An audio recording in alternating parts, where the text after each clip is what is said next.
What would you do if you were in the same circumstances with the characters in the following stories? We would very love to know, and you could share it below under the comment sections. Now, let the stories unfold. She was 7 months pregnant, a baby boy. They were happy, or at least Maddie thought they were. Her husband had a best friend, Naomi. They had known each other since they were 7 years old. They were never apart. Even after the wedding, Naomi was always there. Dinners, weekends, trips. Maddie was jealous sometimes, but she swallowed it down. "They're just friends," Blake said. "She's like a sister to me." Maddie believed him. Maddie wanted to believe him, but she didn't know that Naomi was the one who had pushed Blake toward her. Naomi was the one who had chosen her as a cover, a poor girl, an orphan, alone in the world, someone who would be grateful for any scrap of kindness. And Maddie had been grateful, exactly as Naomi had planned, until that night. A party in an old building in the heart of Chicago. An explosion. The ceiling collapsing, concrete pouring down like hail. Maddie trapped beneath the wreckage, 7 months pregnant, screaming her husband's name. Blake standing right above her. He heard her. He looked down. Then he turned his back and pulled Naomi out first, carried her through the emergency exit, held her on the grass, and never came back. But someone did come back. While everyone else was running out, he ran in. Not her husband, not a rescue worker, but the most dangerous man in this city. He found her in the darkness, shoved away a slab of concrete with his bare hands, lifted her into his arms, and said only one thing: "I've got you." Then he vanished before the ambulance arrived. At the hospital, it wasn't Blake who confessed. It was Naomi.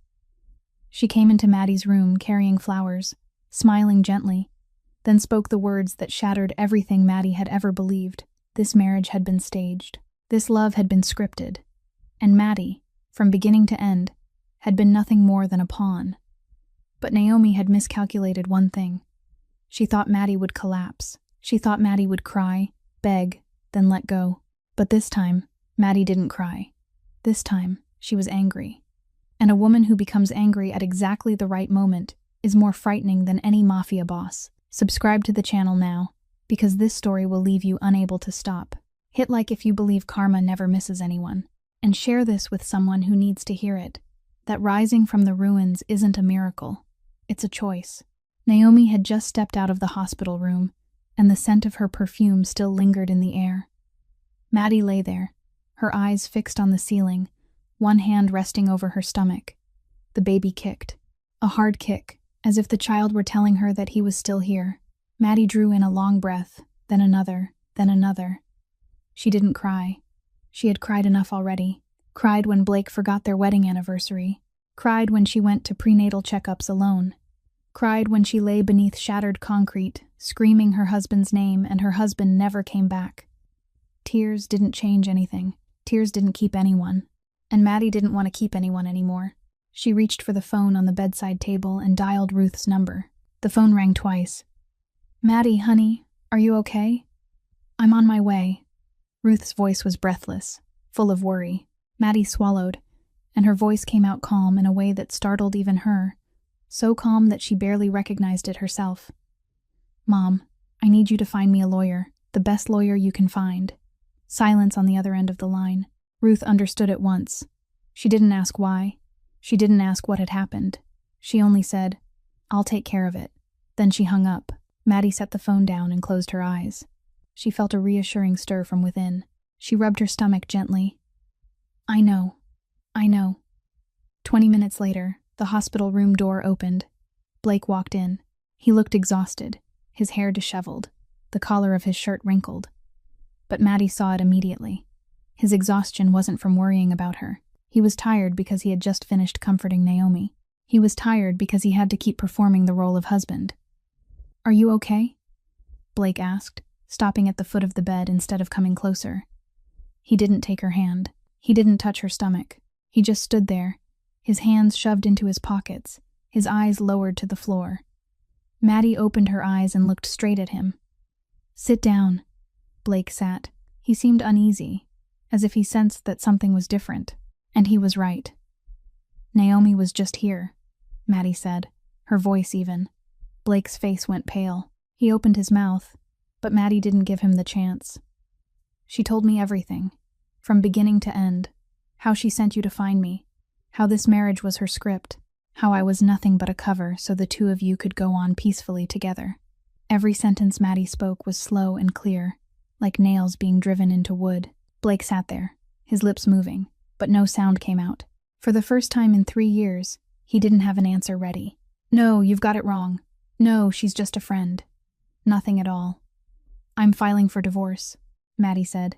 You won't get custody of this child. You'll speak to my lawyer, not to me. And from this moment on, you've lost the right to call me by anything intimate. Blake stared at her, his eyes wide. This wasn't the Maddie he knew. The Maddie he knew would have cried, would have asked why, would have begged him to explain. The Maddie he knew would have forgiven him. But the woman lying in this hospital bed, 7 months pregnant, her right leg wrapped in bandages, her eyes dry without a single tear, this woman wasn't his Maddie anymore. Maddie, get out of my room. Blake stood up, slowly, as if his legs had become heavier than usual. He walked to the door, then turned back to look at her one more time, his mouth opening and closing again without a word. Then he stepped out. The door shut behind him, and for the first time in this marriage, Blake Ashford was the one left standing in an empty room, not Maddie. 3 days later, Maddie was discharged from the hospital. Ruth came to pick her up in her old car, and a baby carrier had already been installed in the back seat. Maddie settled into the passenger seat, watched the city of Chicago pass beyond the window, and didn't look back at the hospital. When they got to Ruth's house in the suburbs, a small 2-bedroom home that smelled of old wood and bleach, Maddie went to straighten up her childhood room, a twin bed, a wooden dresser, an old desk. She sat down on the bed and looked around. She had once walked through this door as a hopeful bride. Today, she returned as a mother forged in fire, but this time she brought something with her that she hadn't possessed at 27, anger deep enough to make her act. That night, Maddie opened Ruth's old laptop and created a folder. She named it File. Inside it, she began to record everything in order, one event after another. The day Blake started coming home late, the money transfers he had sent to Naomi through the banking app she had once noticed, the messages she had once read, the photos Naomi had posted on social media with Blake standing beside her. One detail per line, one line per piece of evidence. She didn't write with tears. She wrote with the cold precision of someone who had decided she would never lose again. But to understand why Maddie sat on that old bed, recording evidence with dry eyes and not a tear in sight, we have to go back 3 years. Back to when she was still a 27-year-old woman who believed life was finally smiling at her. Maddie worked the night shift as a waitress in a small Italian restaurant on the south side of Chicago. The restaurant wasn't elegant. The wooden tables and chairs were old. The lights were dim and yellow, and the smell of garlic and olive oil drifted out from the kitchen. Maddie worked from 6 o'clock in the evening until 2 o'clock in the morning, 6 days a week. The pay was low, the tips were unpredictable, but she didn't complain. She had never complained. Her biological mother had died when Maddie was 8 years old, and Ruth, her mother's best friend, had taken her in and raised her. Ruth loved her like her own daughter, but Ruth was poor too. Maddie grew up understanding that she had no right to ask for much. She was used to enduring things, used to lowering her head, used to smiling at customers even when her feet ached from standing all night, used to hiding the bruises on her wrists from carrying heavy trays. She didn't know that every night, at the dark corner table at the very back of the restaurant, there was a man watching her. Hendrix Cole came to that restaurant at least twice a week, not because the food was good. He sat at the table with Pax, drank whiskey, talked business, but his eyes always drifted back to Maddie. He watched the way she smiled at customers even when she was exhausted, the way she bent down to pick up a fallen napkin for an elderly woman, the way she stood outside the back door during her break and tilted her face up to the sky to breathe, as though it were the only moment of freedom in her day. Pax once asked, "What are you looking at?" Hendrix didn't answer. He only took another swallow of whiskey and looked away. But every night, he came back. Then one Friday evening, Blake Ashford walked into the restaurant. 31 years old, gray suit, hair neatly styled, the kind of smile worn by a man who knew he was handsome.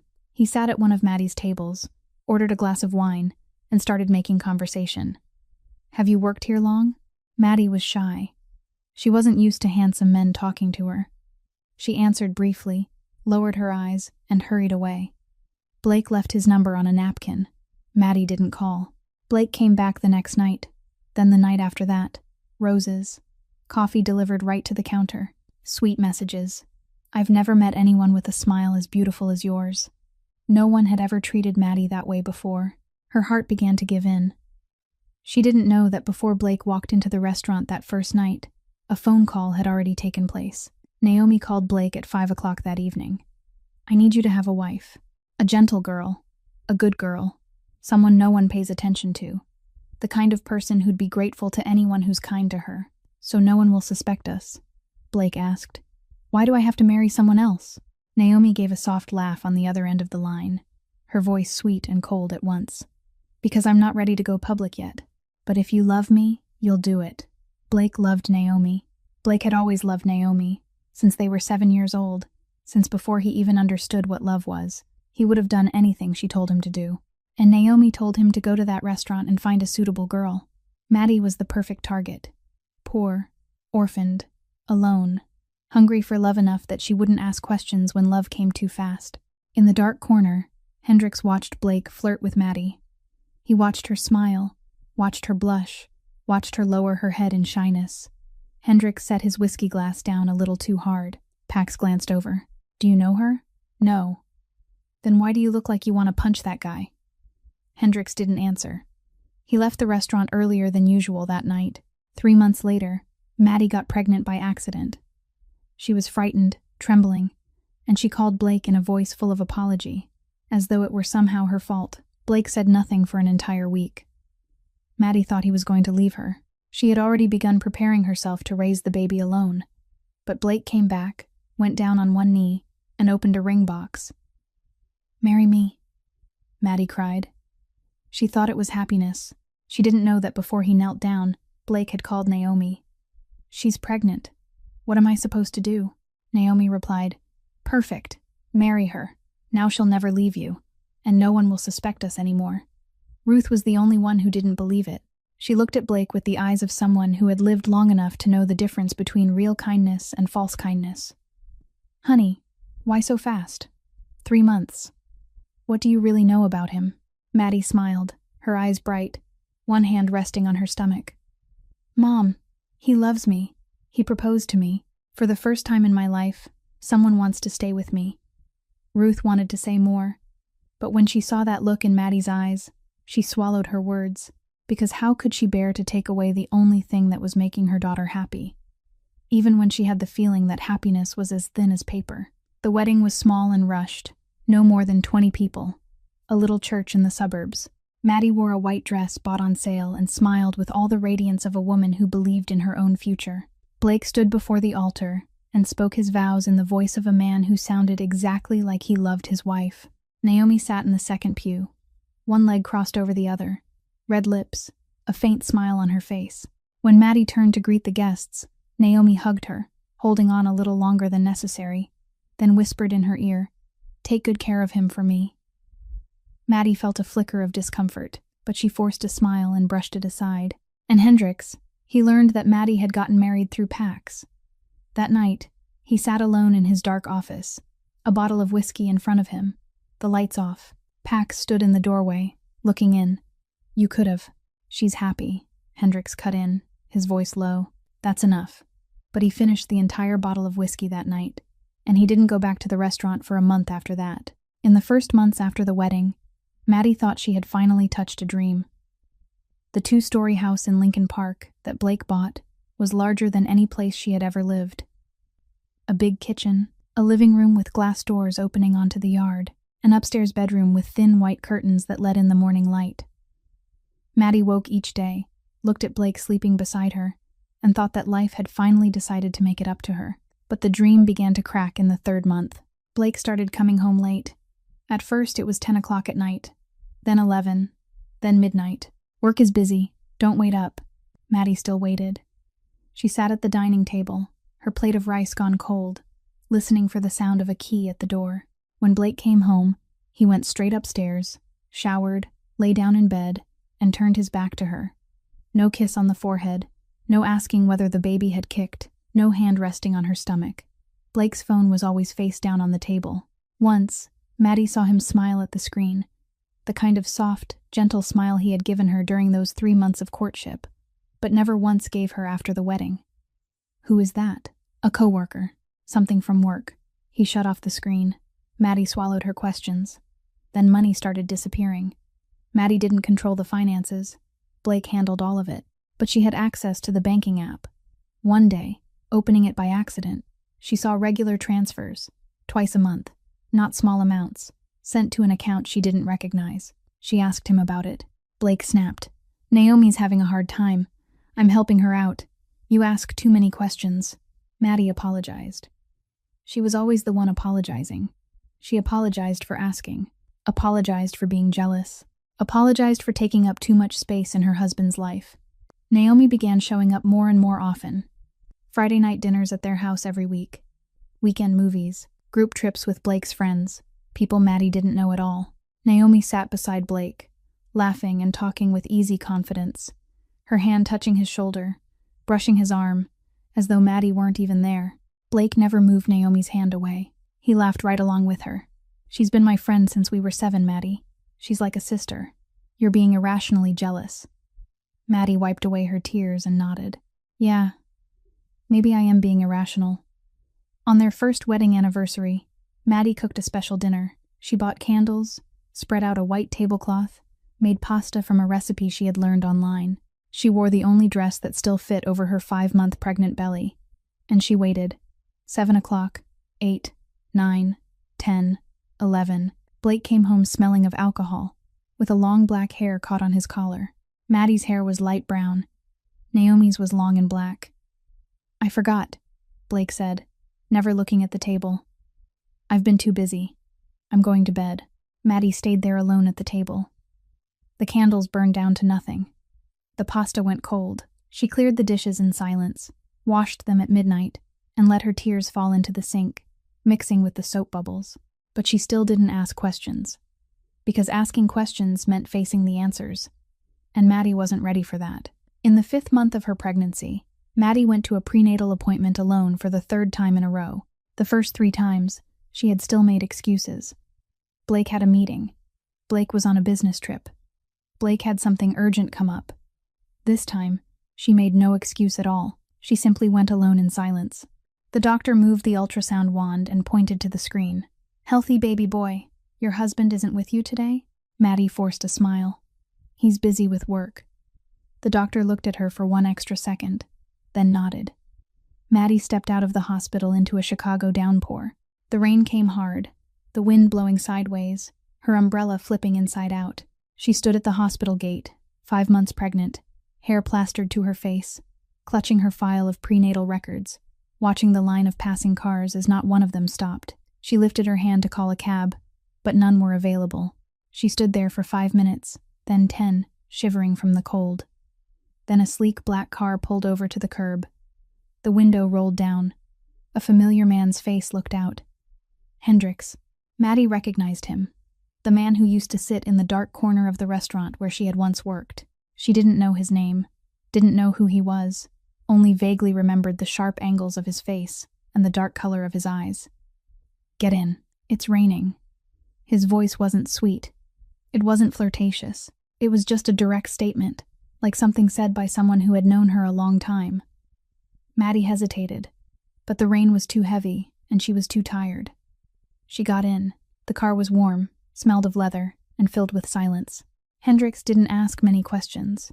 He didn't ask whether she was married. He didn't ask why she was at a prenatal appointment alone. He only asked, "Have you eaten?" Maddie shook her head. He stopped in front of a small restaurant, went in, bought a takeout order of chicken and rice, and set it on the seat beside her. Then he drove her all the way to her front door. He didn't come inside, didn't ask for her number, didn't say anything more except one sentence. "Eat, then get some rest." Then he drove away. Maddie stood at the front door, holding the warm box of food in her hands, and watched the black car disappear at the end of the street.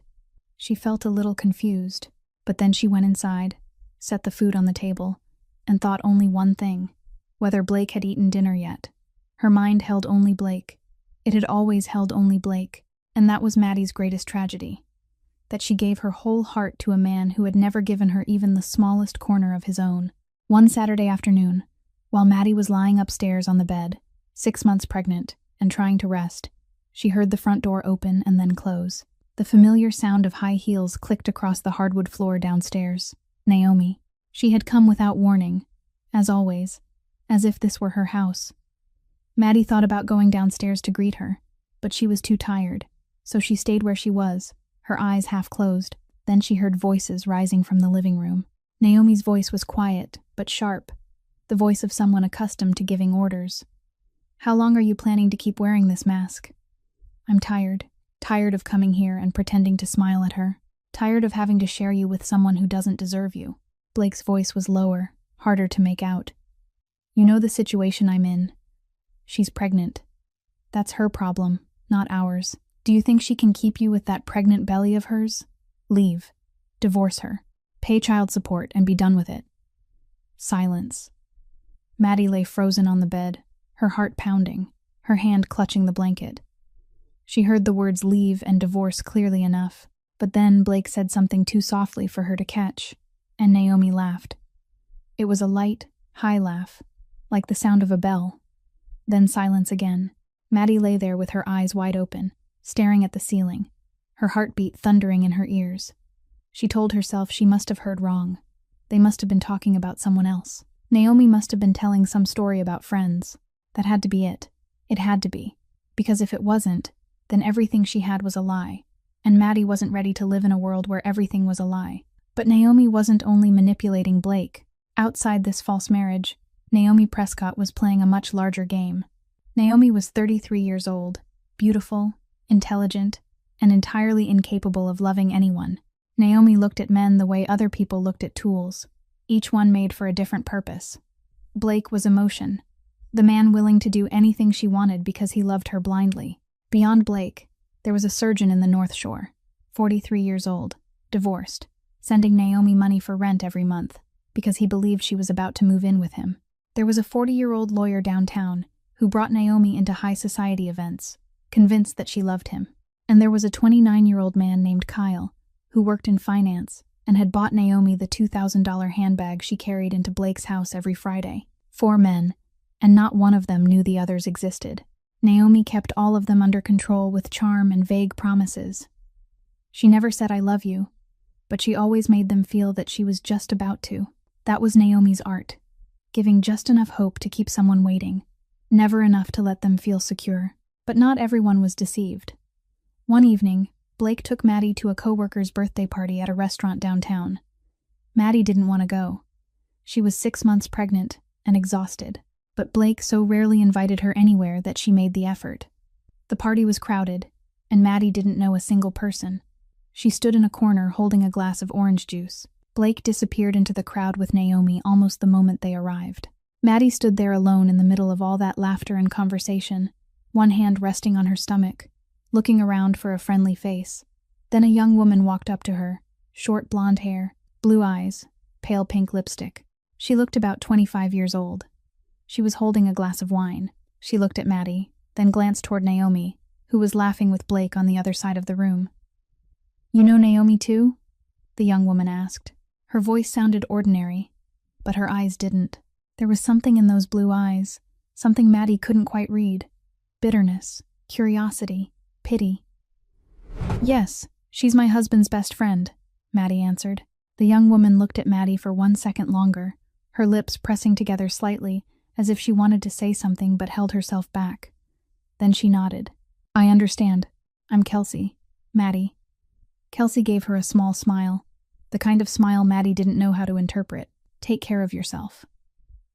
Then Kelsey turned away and disappeared into the crowd.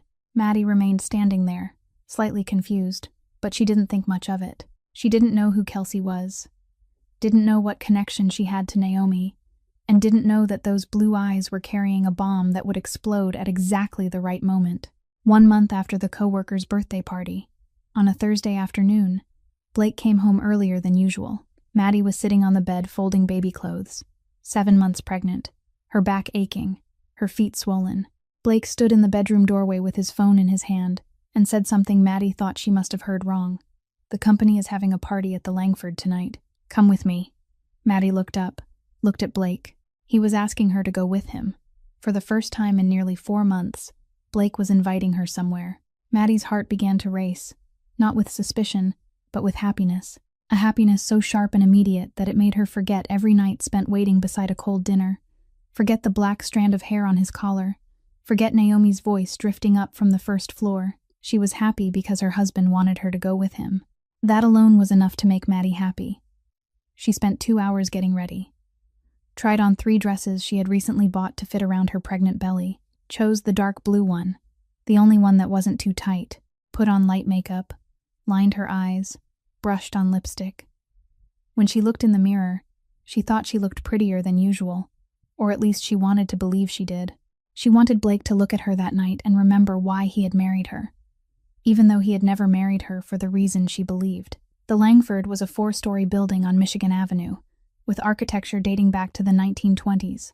High ceilings, exposed brick walls, oak staircases, crystal chandeliers hanging overhead, beautiful in an old-fashioned way, but tired somehow, like an old man forcing himself into a suit for a party. The event was being held on the 3rd floor.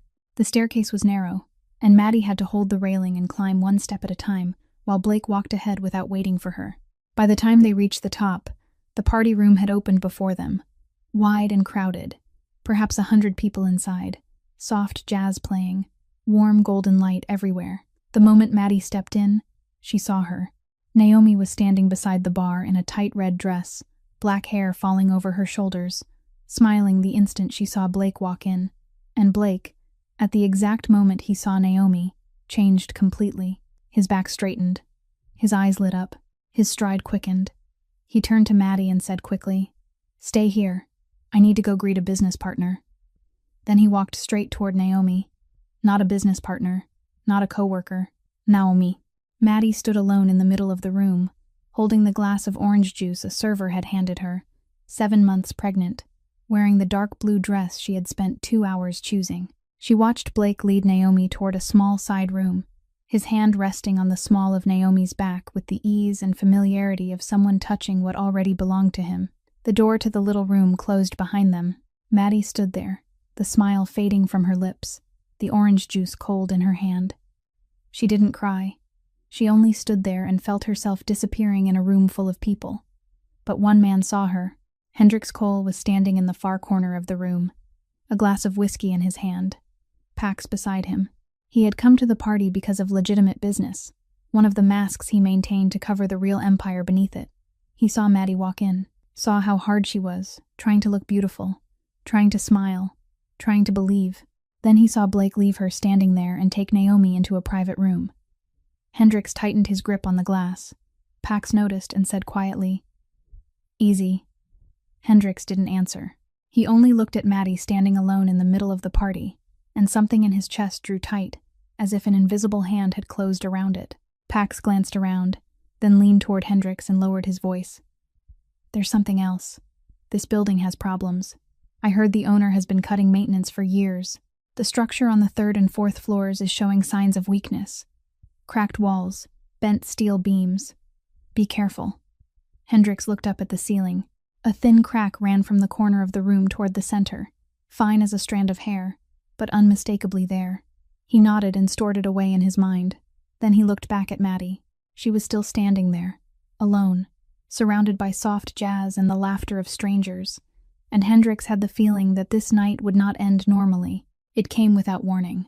A cracking sound, dry and sharp, like a bone breaking. Then a roar. Maddie didn't even have time to understand what was happening before the ceiling above her split open, a long fracture ripping across it, like lightning tearing through the sky. Everything happened in 3 seconds, but Maddie felt each second as if it were an entire lifetime. In the first second, the crystal chandelier trembled, swayed, then crashed down. Glass exploded across the floor. People screamed. In the second second, the 4th floor above them gave way, and concrete, steel, brick, and white dust came pouring down like a waterfall. A large slab of concrete landed less than a step away from Maddie, the impact throwing her face down onto the floor. Her 7-month pregnant belly struck hard, and instinctively she curled around herself, both arms wrapping over her stomach. In the 3rd second, A smaller piece of concrete came down on her right leg. Pain. Pain so blinding she couldn't even scream, could only open her mouth and make no sound at all. Then darkness. The lights went out completely. The dust was so thick Maddie couldn't see her own hand in front of her face. She tried to breathe, inhaled dust, choked on it, coughed until tears ran from her eyes. Tears from the dust, not from crying. Her right leg was trapped beneath the concrete, unable to move. Her stomach ached with a deep, dull pain, and she didn't know whether it was from the fall or from the baby. The baby. Maddie placed a trembling hand over her belly and waited. 1 second. 2, 3. The baby kicked, lightly, but unmistakably. She let out a breath, tears mixing with the dust on her face. Her baby was still alive. Around her came the sounds of screaming, falling brick, the groaning of steel under strain, as if the building itself were trying to hold itself together and keep from collapsing all the way. Maddie screamed, "Blake! Blake!" Her voice broke, raw and ragged, swallowed inside the chaos, but she kept screaming, "Blake! I'm here! I'm trapped!" There was silence from Blake's direction, not silence because he didn't hear her. Silence because he was somewhere else. When the ceiling collapsed, Blake and Naomi had been inside the small room beside the main hall. That room had taken less damage. The ceiling had cracked, but not fallen. Blake was stunned for a few seconds, then came to. He stood up, looked around through the blur of dust. Naomi was lying beside him, a narrow steel bar across her leg. Not dangerous, but she was crying. "Blake, save me! I'm scared! I can't get up!" Blake dropped to his knees, pulled the steel bar away, and lifted Naomi to her feet. She clung to his neck, and in that moment, from somewhere inside the wreckage of the larger room, Maddie's voice reached him. "Blake, I'm trapped!" Blake heard her. He turned toward the sound of his wife's voice. Then he looked back at Naomi in his arms. Naomi looked at him, her eyes wet, her lips trembling. "Get me out of here!" And Blake chose. He lifted Naomi into his arms, turned his back on Maddie's cries, and moved quickly toward the rear emergency staircase. The staircase was still intact. He carried Naomi down floor by floor, out through the back door, set her on the grass, then knelt in front of her and cupped her face. "Are you okay? Are you hurt?" Naomi cried in his arms, and Blake held her tight. He didn't look back at the building, didn't look up, didn't go back in. Inside, Maddie lay pinned beneath the concrete, her voice already hoarse from screaming. She didn't hear Blake answer.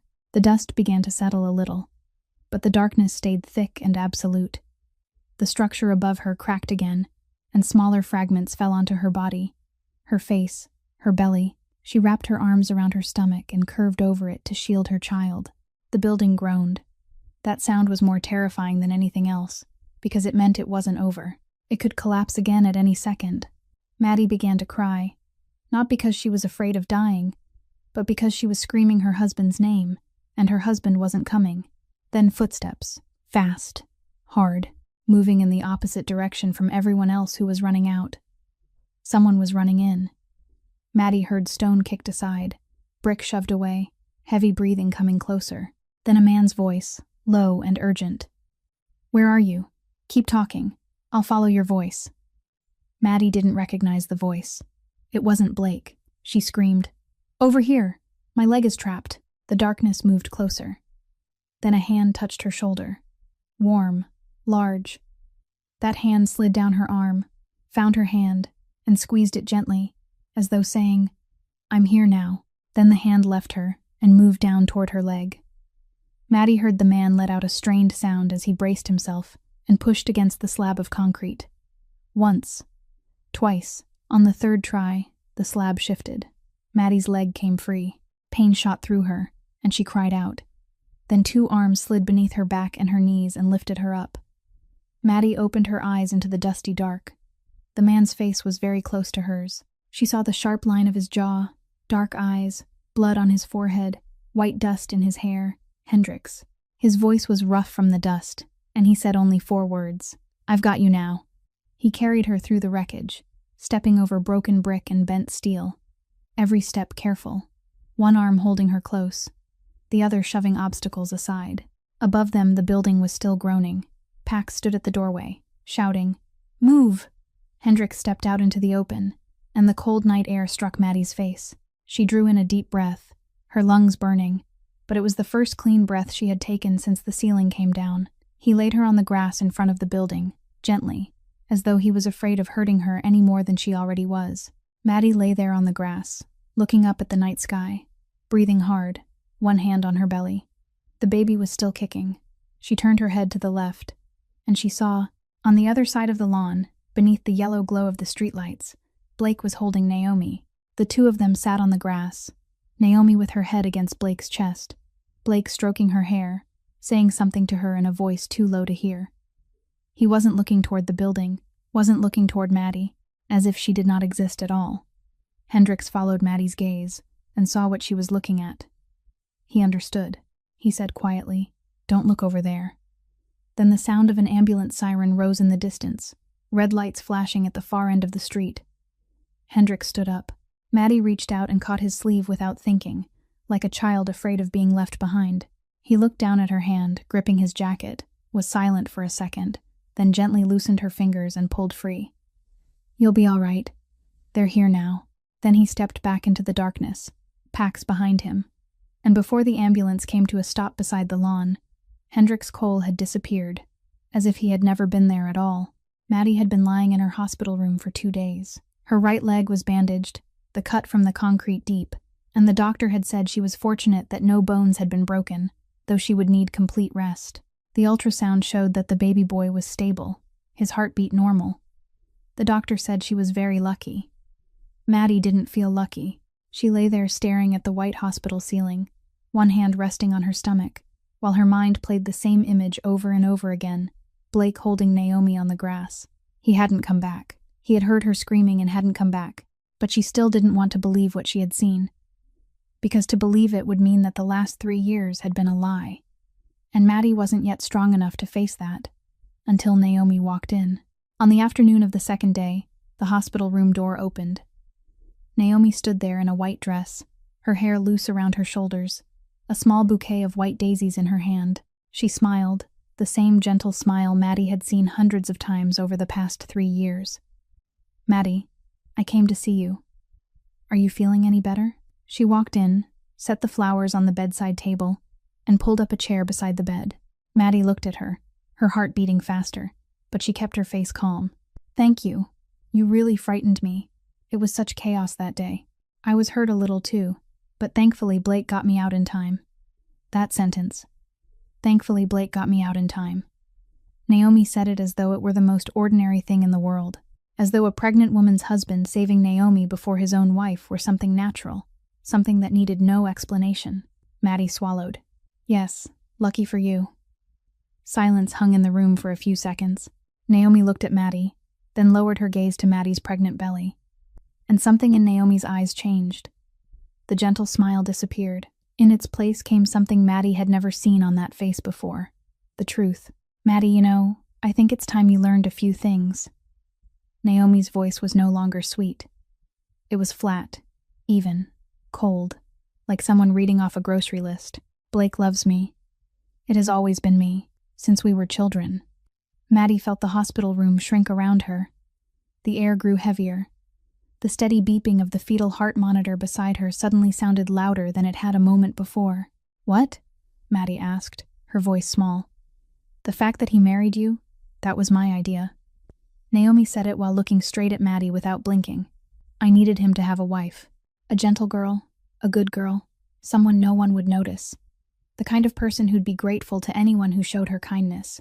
So no one would suspect what was going on between Blake and me." Maddie felt her hands go numb. Not numb from pain medication, but numb because her body was rejecting what her ears were hearing.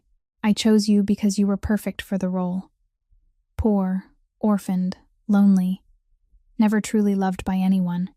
You'd cling to anyone who reached out a hand to you, and you did cling, exactly the way I expected." Every sentence Naomi spoke was slow and clear, never hurried, as if she had rehearsed this speech for a long time and had finally been given a stage on which to deliver it. Maddie opened her mouth, but no sound came. Her whole body went rigid. Her chest felt crushed, as if someone had laid another slab of concrete over her, heavier than the one that had trapped her at the Langford. "He pulled me out first from that wreckage." Naomi tilted her head, her tone light, almost as if she were commenting on the weather. You know what that means. In a moment between life and death, people don't choose with logic. They choose with their hearts, and Blake's heart never had you in it. Tears slid down Maddie's cheeks. She didn't wipe them away. She didn't move. She only lay there looking at Naomi and felt everything she had ever believed collapsing piece by piece, slowly, painfully, like that building on the night of the disaster. Naomi rose to her feet, smoothed her dress, and looked at Maddie one last time. Don't hold on to someone who was never yours. It will hurt less that way. Then she turned and walked toward the door. Her heels clicked against the hospital floor, even, measured, full of confidence. The door closed behind her. The cloying, sharp scent of Naomi's perfume remained, a bitter reminder of her presence. Maddie lay there. Tears kept sliding down her face, but she didn't cry out loud. She looked at the bouquet of white daisies on the bedside table. The flowers Naomi had brought like a condolence gift for a wound she herself had inflicted. Then came a sharp, powerful jolt, as if the child were echoing her own silent scream. A kick, as if the child were saying, "Mom, I'm here." Maddie placed both hands over her stomach. She felt her son moving inside her, and something inside her changed. Not all at once, not like a switch being flipped, more like an underground current changing direction. Slow but impossible to stop. The tears were still falling, but her eyes were no longer fixed on the ceiling. She looked down at her belly, looked at her child, and she felt something that in 3 years she had never allowed herself to feel. Anger. Not hot anger. Not the kind that smashes things and screams, but a cold anger, deep and heavy, settling into the pit of her stomach like lead. The anger of a woman who had finally understood that she had been deceived, used, treated like an object, and would never, never accept it for one more day. Ruth's small house in the suburbs of Chicago hadn't changed at all from 3 years earlier, when Maddie had left it behind. It still held that familiar, comforting scent of aged cedar and home. The wallpaper, with its tiny floral pattern, was still peeling at the corners. The kitchen table still had the burn mark from the time Ruth forgot to turn off the stove 10 years before. Maddie stood in the doorway of her old room, a small bag of clothes in her hand, and looked inside. A twin bed, a wooden dresser. The old desk still marked with ink stains from her high school years. The woman who once left with a heart full of illusions was gone. In her place stood a mother, returning with a spirit of steel, but not broken. Ruth helped her spread fresh sheets over the bed and propped up extra pillows. She didn't ask many questions. She had already heard everything from Maddie during the drive home from the hospital. Maddie's voice even and dry, without a single tear. Ruth had only driven, both hands gripping the steering wheel so tightly her knuckles turned white, her jaw locked hard. When Maddie finished telling her the whole story, Ruth said only one thing. "I'm not going to say I warned you. I'm only going to say I'm here." On that first night, Maddie lay in her old bed, staring at the ceiling, listening to crickets outside the window. The baby kicked softly. She rubbed her stomach, then reached for her phone. Her first instinct was to open social media. She knew she shouldn't, but she did. And there it was. Blake had posted a new photo. He and Naomi were sitting in a restaurant. Naomi resting her head on Blake's shoulder, 2 glasses of wine on the table in front of them. The caption read, "Finally being ourselves." 7 days. It had taken Blake exactly 7 days to make everything public. 7 days after his wife had nearly died beneath falling concrete. 7 days after his son had almost never had the chance to be born. Maddie looked at the photograph. She felt her stomach clench, nausea rising into her throat, not from pregnancy sickness but from disgust. Her finger moved toward the block button, then stopped. She didn't block him. Instead, she took a screenshot, saved it in the folder called Case File on Ruth's laptop, the folder she had created while still in the hospital. Then she kept scrolling. Naomi had posted too, a selfie, red lips, cat eye makeup, the hashtag true love. Maddie took a screenshot. Mutual friends were leaving congratulations in the comments. Maddie took screenshots of everyone. Name, date, time, content. Every photo, every comment, every heart reaction was recorded the way an investigator gathers evidence from a crime scene. Because that was exactly what Maddie was doing. She wasn't building a divorce case with tears. She was building it with screenshots, with dates, with the cold clarity of someone who had decided she would not lose. In the days that followed, Maddie began putting her life back in order inside the little room. She bought plastic storage bins from a second-hand shop and neatly sorted the baby's clothes into them. Diapers, washcloths, mittens, newborn caps. She didn't have much money, so she bought second-hand things, washed them clean, folded them carefully. Every tiny piece of clothing she folded, she handled gently, as though she were folding hope itself. She cleared out one corner of the room and set up the old crib Ruth had borrowed from a neighbor, wiped it down, spread a white cloth inside, then stepped back and looked at it. The room was small. The things in it were old. There was nothing luxurious about any of it. But it was clean, and it was enough for a mother and her child. In the evening, after she finished arranging everything, Maddie sat down at the kitchen table with Ruth's laptop, opened the folder marked Case File, and began writing out a detailed timeline. The day Blake started coming home late, how often Naomi appeared, the money transfers Maddie had once seen in the banking app, the words Naomi had spoken at the hospital. She wrote down everything she remembered in chronological order, without emotion, without commentary, only facts. The lawyer would need those things. Ruth stood in the kitchen doorway, watching her daughter sit there typing, her face focused, her eyes dry, her back straight despite the weight of her pregnant body. She walked over and placed a hand on Maddie's shoulder. Maddie looked up. Ruth looked back at her, her own eyes wet, though her voice was steady. "You're stronger than you think, Maddie." Maddie laid her hand over Ruth's where it rested on her shoulder and gave it a gentle squeeze. She said nothing. Then she turned back to the screen and kept typing. The first strange thing happened in the second week after Maddie moved back into Ruth's house. She went to the hospital for a routine prenatal checkup, already bracing herself for the bill because the insurance through Blake's company had been cut off after she filed for divorce. But when she reached the payment desk, the receptionist smiled and said, "Mrs. Ashford, all of your maternity expenses have been waived under the hospital's support program for single mothers." Maddie blinked in surprise. "What program?" "I didn't apply for any program. You were selected automatically based on your file. You don't need to worry about a thing." Maddie wanted to ask more, but the receptionist had already turned to the next patient. Maddie walked out confused, but too tired and too relieved to press further. She needed to save every dollar for Micah.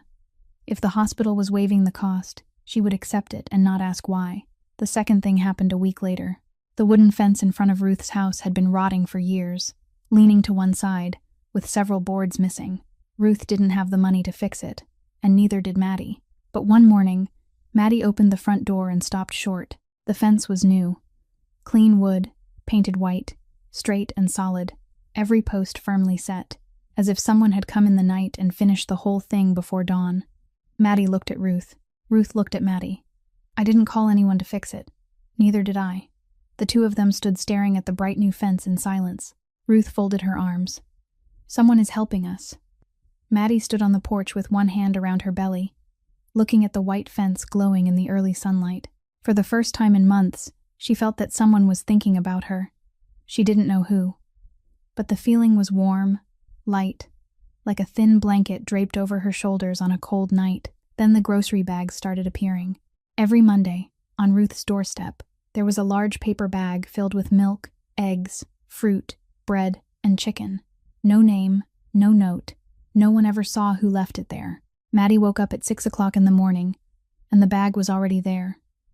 She tried waking up at 5, and the bag was still already there, as if whoever was leaving it knew exactly what time she rose, and always came earlier. Maddie knew this wasn't chance. The free hospital care, the repaired fence, the weekly groceries. Someone was looking after her from behind an invisible wall, but she didn't have the strength to investigate. She was 8 months pregnant. Her legs still hurt. She wasn't sleeping well at night. And during the day, she was building her divorce file. She chose to accept it and keep moving forward, because now Micah was everything, not questions with no answers. The man behind that invisible wall sat in a dark office on the south side, the yellow light of a desk lamp falling across stacks of papers. Hendrix Cole told no one except Pax. "The hospital costs, I'll handle them. The fence, send workers at night. Groceries every week. You take care of that yourself. Don't let her know." Pax nodded, but looked at Hendrix with an expression he had never directed at his boss before. "Worry. You know your father is going to find out, right?" "I know. And you know he won't let it slide." "I know." Pax was right. Warren Cole found out within 10 days. A 62-year-old man, with silver hair, a straight back, and eyes sharp as knives. He sat in his mansion in the Gold Coast, and still controlled every artery of the empire, even after his so-called retirement. His network still worked. His eyes and ears were still everywhere. When he learned that his son was spending money on a strange woman, a single mother with no value in the game of power, he called Hendricks to him. Warren's study. Heavy curtains, dim light, the smell of cigars. Warren sat behind his desk and didn't stand. "What are you doing, Hendricks?" Hendricks stood before his father's desk, his hands in his pockets, his face expressionless. "My business. Your business is keeping this empire standing, not taking care of a pregnant waitress. She has nothing to do with the empire." Warren gave a small laugh, the kind of laugh that held no amusement. "Everything you touch has to do with the empire. You're the head of it. You are not allowed to have a weakness. Weakness gets people killed, Hendricks. Gets you killed, gets the people around you killed, and gets her killed too." Hendricks looked at his father, silent for 3 seconds. "Are you finished?" Warren frowned. "You should listen to me. I heard you. I don't agree." Hendricks turned and walked out. Warren watched him go, his eyes narrowing. He wasn't angry. He was calculating. Because Warren Cole was never angry. He acted. 2 weeks after the confrontation between Hendricks and Warren, on a rainy night in November, Maddie woke at 3 o'clock in the morning with a violent pain in her abdomen. She lay still for a few seconds, thinking it was another false contraction, like the ones she had felt before. But the pain didn't stop. It came in waves, each one stronger than the last, the intervals growing shorter. Her water broke on the bed. Maddie drew in a breath, calmer than she would have imagined, then called out toward the next room. "Mom, it's time." Ruth drove through the rain to the hospital, both hands locked on the steering wheel, her lips moving in whispered prayer. Maddie sat in the passenger seat, both hands wrapped around her stomach, eyes closed, breathing in the rhythm the doctor had taught her. The pain tore through her back and down into her lower belly. She bit her lip until it split, but she didn't cry out. She had endured enough pain over the past 3 years. Labor pain was fierce, but at least it meant something. At least at the end of this pain there would be Micah. The delivery room was flooded with bright white light. Maddie lay on the bed, her feet braced in the stirrups, sweat damp on her forehead. Ruth stood beside her, gripping Maddie's hand, her own hand small but clamped so tightly Maddie could feel the bones in her fingers grinding together. The doctor told her to push. Maddie pushed. Pain. Push again. More pain. She screamed in her throat without making a sound, every muscle in her body straining. Ruth was crying beside her, but her voice stayed steady. "You can do this. You're doing so well." 14 hours of labor, 14 hours of sweat and tears, and Ruth never let go of her hand for even a second. Then came the cry, small, wet, trembling, but loud enough to fill the entire room. The doctor placed the baby on Maddie's chest, warm, light, so tiny. Maddie looked down, a flushed little face, eyes squeezed shut, mouth open in a cry. A baby boy, Micah, Maddie cried.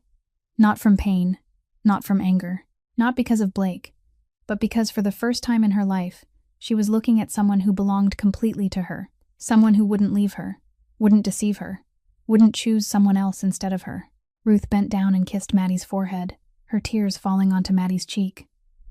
"He's so beautiful. He's so beautiful, Maddie." An hour later, after Maddie had been moved to the postpartum room, with Micah asleep in the bassinet beside her bed, her phone vibrated. A message from Blake. "Congratulations. When can I see my son?" Maddie looked at the message.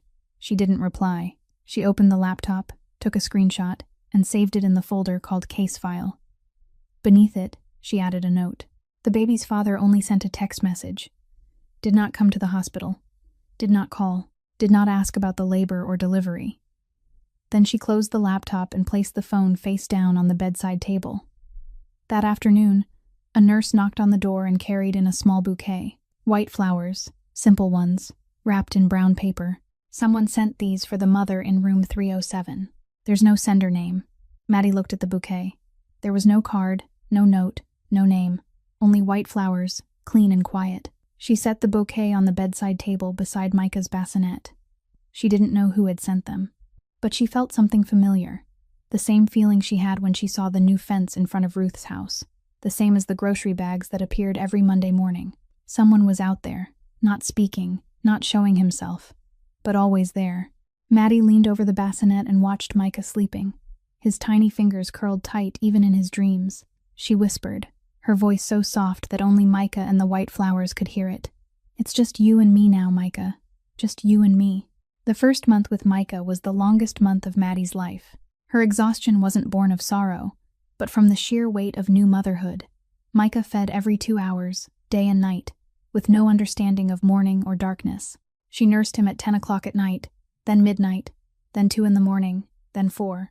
Between feedings came diaper changes, soothing his cries, pacing back and forth in the small room with Micah over her shoulder, patting his back gently until he burped. Ruth helped during the day, but she was nearly 60. Her back hurt, her knees were weak, and she couldn't stay up through the night. The nights belonged to Maddie. Every night. Alone. She learned that the human body can function on 2 hours of sleep. Not function well, but function. Enough to hold her son. Enough to mix formula when her breast milk wasn't enough. Enough to hand-wash tiny clothes at midnight because there were only 3 outfits to rotate through. Maddie's eyes were always red, the shadows beneath them deep and dark. Her hair twisted up because she had no time to wash it. Her shirt always damp with milk. There were nights when she sat on the bedroom floor with her back against the bed, Micah crying on her lap without stopping, and Maddie cried with him. Not because of Blake, not because she had been betrayed, but because she was tired. Tired enough to feel as though her bones were hollow. Tired enough that she forgot she was crying at all. But that spell of weeping lasted exactly 3 minutes. Then Maddie wiped her eyes, lifted Micah onto her shoulder, walked slowly around the room, and sang under her breath a song whose words she couldn't remember. Only the melody Ruth used to sing to her when she was little. Micah quieted, fell asleep. Maddie laid him down in the crib, stood there watching him breathe evenly, then stepped out onto the porch for air. The Chicago night was cold enough to cut into her lungs, but it woke her up. She breathed in, breathed out, 5 times, then went back inside. She wasn't allowed to collapse, but there was one night when she almost did. 3 o'clock in the morning. Micah had just fallen asleep after a crying spell that had lasted 2 hours. Maddie sat on the bed with her head heavy, her eyes burning, her hands trembling from lack of sleep. She picked up her phone without knowing why, opened her contacts, scrolled down, stopped at Blake's name. His number was still there. She hadn't deleted it. Her thumb moved toward the call button, stopped less than a centimeter away. She didn't know what she wanted to say. Maybe she wanted to scream at him. Maybe she wanted to ask why. Maybe, in the darkest corner of her heart, the corner she hated admitting existed, she wanted to hear his voice say, "I'll come home. I'll help you," even though she knew that would never happen. She stared at the screen, its pale blue light washing over her face in the dark. Then Micah stirred in the crib. A small sound, not a cry, only the little noise an infant makes while shifting in sleep. Maddie looked over at the crib, looked at her son. Her hand set the phone back down. Face down. She lay back, closed her eyes, and promised herself that she would never again let her fingers drift toward that name. The next morning, at 4 o'clock, with Micah asleep, Maddie opened the laptop. She found a free online restaurant management course funded by an organization that supported single mothers. She didn't know that the organization had received a large anonymous donation exactly 2 weeks earlier, and that this free course had been created for exactly 1 student. She only knew it was free, and she needed it. She enrolled, started the first lesson while the coffee on the table went cold, and Micah slept in the crib an arm's length away. Every day, she studied from 4 until 6 in the morning. When Micah woke up, she stopped. When Micah fell asleep again, she returned to it. Slowly, very slowly, but still moving forward. That same week, Maddie opened her phone and saw friends sharing new photos from Blake's social media page. Blake and Naomi in Cancun. White sand, blue water, cocktails in their hands. Naomi in a red bikini, leaning against Blake, smiling with bright, radiant ease. Blake had captioned it, "Paradise." Maddie looked at the picture at 3 in the morning. Milk dried on her nightshirt, hair tangled, eyes swollen from exhaustion. She took a screenshot and saved it to the file. Then she closed her phone, opened the laptop, and started the next lesson in the restaurant management course. While Blake lay on a beach in Cancun, Maddie sat in a small room in the suburbs of Chicago, learning how to read a restaurant balance sheet. And she had no idea which one of them was actually building a future. Micah was 6 weeks old when the stranger came to knock on Ruth's door. It was a Tuesday afternoon, the sky gray, the wind cold. Maddie was nursing Micah in her room when she heard Ruth open the door, then the voice of an unfamiliar man, polite and deliberate. Maddie laid Micah down in the crib and stepped into the living room. The man looked to be around 50, dressed in a gray suit, his hair neatly combed, his shoes polished, sitting on Ruth's old sofa as if he had chosen the wrong world to enter. On the coffee table lay a thick white envelope. Ruth stood near the kitchen doorway with her arms folded, her face tight with tension. "Mrs. Ashford, I represent someone who wants to help you." The man opened the envelope, pulled out a check, and placed it on the table. Maddie looked down. $200,000. Enough to buy a small house. Enough to raise Micah for years. Enough to change everything. "The condition is very simple," the man said, his voice even, like someone reading the terms of a contract. "You leave Chicago. Go wherever you want. The farther away the better. And you never contact Hendricks Cole again." Maddie looked at the man. The name, Hendricks Cole. She heard it and tried to connect it to someone in her mind. The man from the restaurant. The man who drove her home in the rain. The man who carried her out of the wreckage. That was all she knew. She didn't know who he was beyond those brief moments. "Hendricks Cole?" Maddie repeated. "I've met that man only 3 times in my life. I don't understand why anyone would pay me $200,000 to stay away from someone I have no relationship with at all." The man gave her a polite smile, but his eyes didn't smile. "It would be better for you if it stayed that way. Better for me, or better for whoever sent you." Silence. The man looked at Maddie as if he were reassessing her. Perhaps he had expected to find a tired single mother ready to take the money and disappear. But the woman standing in front of him, hair tied up, shirt stained with milk, dark circles beneath her eyes, wasn't trembling and wasn't afraid. "Mrs. Ashford, this is a good opportunity. You should think carefully." Maddie looked at the check on the table. $200,000. She thought of Micah in the crib, of Ruth with her old car, of the small bedroom, of the refrigerator that each week held another grocery bag left behind by a stranger. $200,000 could solve everything. But Maddie had already spent 30 years living a life decided by other people. Blake had decided to marry her because Naomi told him to. Naomi had decided the shape of her marriage, the way a director writes a script. And now another stranger had come into her house, laid money on the table, and told her where to go and how to live. "No, I don't sell what I don't own," Maddie said, her voice calm. "I have no relationship with Mr. Cole. There's nothing here to trade. Take the check back." The man didn't move. Maddie continued, "And if anyone comes to my house again with this kind of offer, I'll go to the police." The man looked at her for another 3 seconds. Then he stood, buttoned his suit jacket, picked up the check, and slipped it back into the envelope. "I understand. Good luck, Mrs. Ashford." He walked to the door. Ruth stepped aside, watching him cross the yard to the black car parked at the curb. The car drove away. Ruth shut the door, turned back, and her face had gone pale. "Maddie, who was that? What is this? Who is Hendricks Cole?" "I don't know, Mom. I truly don't know." But Ruth was frightened. Maddie could see her hands shaking, and Maddie was frightened too, though she didn't let it show. When Warren Cole received the report from the man in the gray suit, he sat in his study and slowly turned a glass of brandy in his hand. She refused?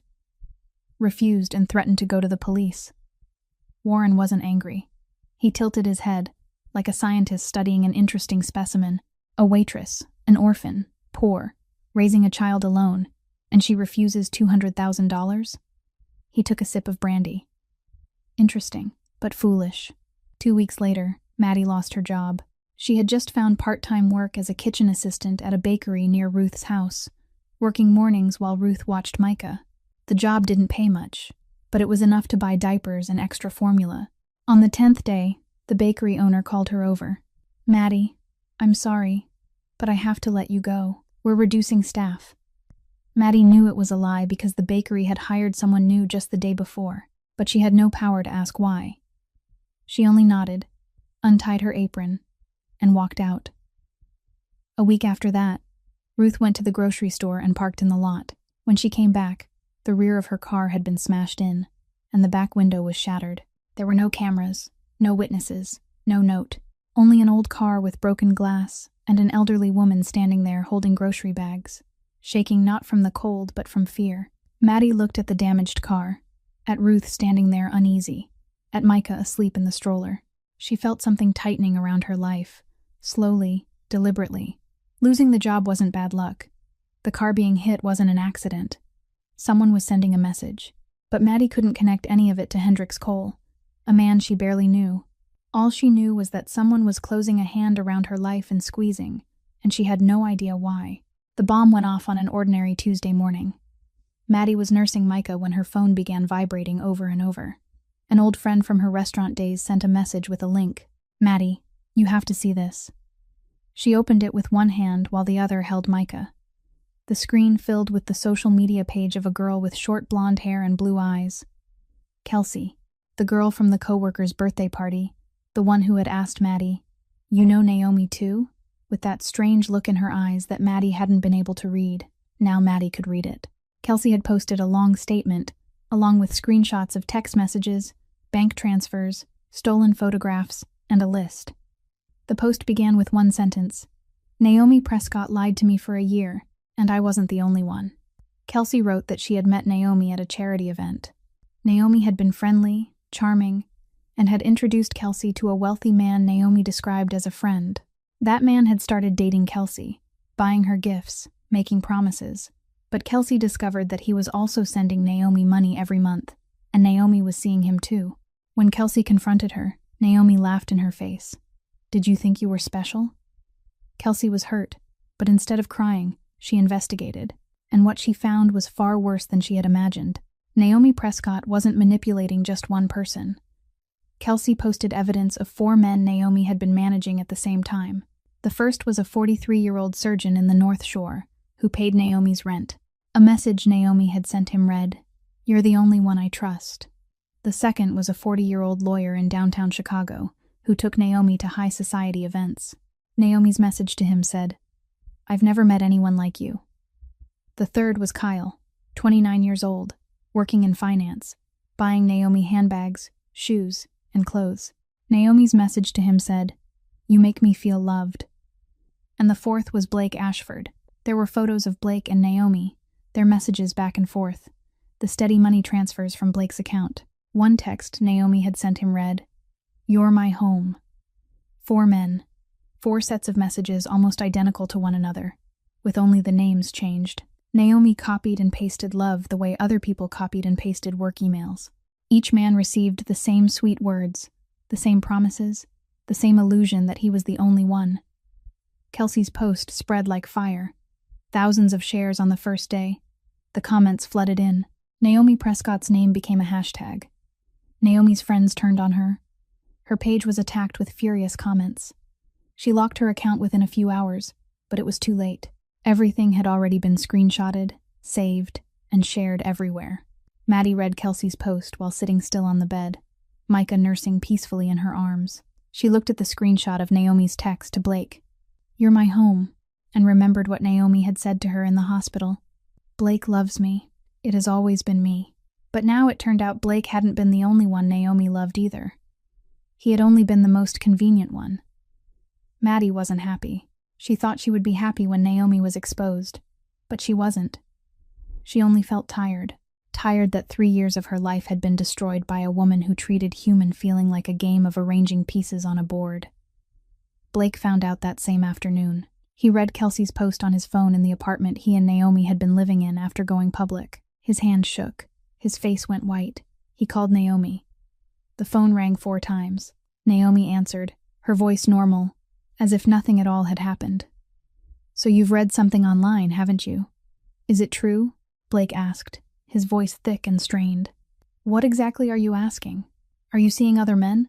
At the same time as me?" Silence for 2 seconds. Then Naomi answered, her voice flat, without the slightest ripple of feeling.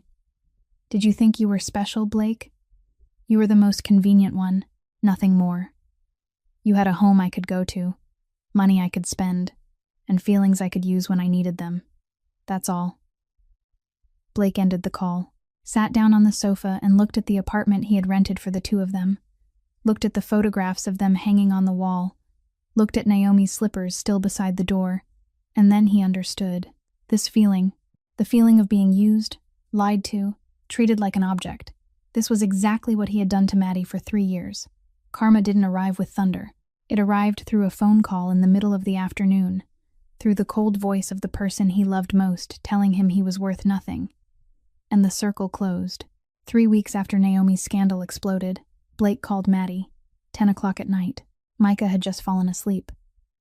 Maddie looked at the phone screen lighting up with Blake's name and almost didn't answer. But she did, because she needed to know what he wanted.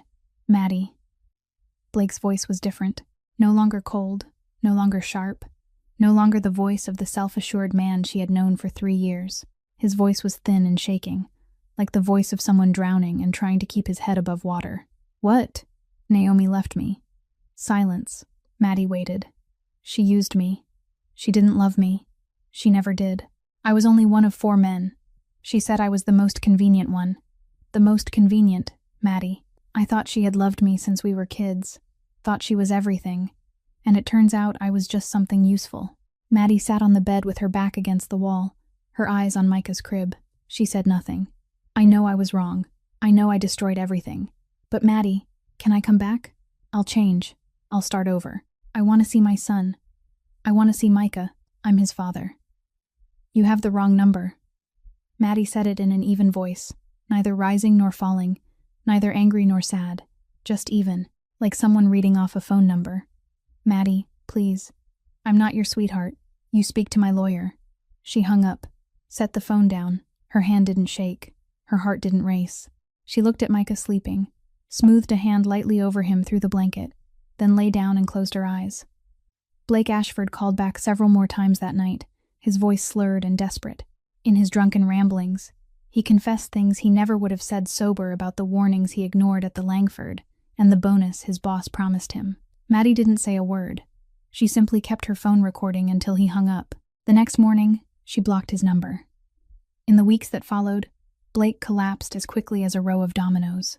Naomi moved out of the apartment they had shared, leaving nothing behind except the pair of slippers by the door that she hadn't even bothered to take with her. Naomi's scandal pulled Blake into the storm of public judgment. His co-workers knew the story. He had abandoned his pregnant wife to run after his best friend. That best friend had deceived him. Now he had nothing left. No one said it directly to Blake's face, but the looks and the whispers in the hallways were enough for him to understand that he had become a joke. His work performance fell apart. He came in late, left early, red-eyed, unshaven, shirts wrinkled. His boss called him into the office. Blake, I think you need to take some time. Take some time meant being fired politely. Blake lost his job. The apartment was too expensive for an unemployed man living alone. He moved into a small studio on the west side, cooked instant noodles, drank canned beer, and sat staring at the walls. Depression came fast and hard. He went days without showering, didn't open the curtains, didn't answer anyone's calls except his lawyer's, because Blake had hired a lawyer to fight for visitation with Micah. Blake's lawyer filed the motion. Biological father, legal rights, requesting access to the child. Maddie's lawyer pushed back. Blake had abandoned his pregnant wife. He didn't come to the hospital when his son was born. He made no contact beyond a single text message. He had played no role in the child's life throughout the first 2 months. Attached to it was the file Maddie had been building since the hospital. Screenshots, timelines, evidence of infidelity, evidence that Blake had gone public with Naomi 7 days after his wife had nearly died. The court reviewed the file and ruled that visitation would be temporarily suspended until Blake could prove a change in behavior. He would have to attend counseling, obtain stable employment, and show that he could provide a suitable living environment for a child. Blake sat outside the courtroom on a long wooden bench in the hallway, his head bowed, his hands clasped together. He had a baby son he had never held, never even seen in person, and now the court was telling him he wasn't yet worthy of meeting him. While Blake was collapsing on one side of the city, on the other side, in a dark office on the south side, Hendrix Cole was reading through a file Pax had just placed on his desk. The investigation results on the Langford collapse, Pax said, standing across from him, his face grim. Hendrix opened the file.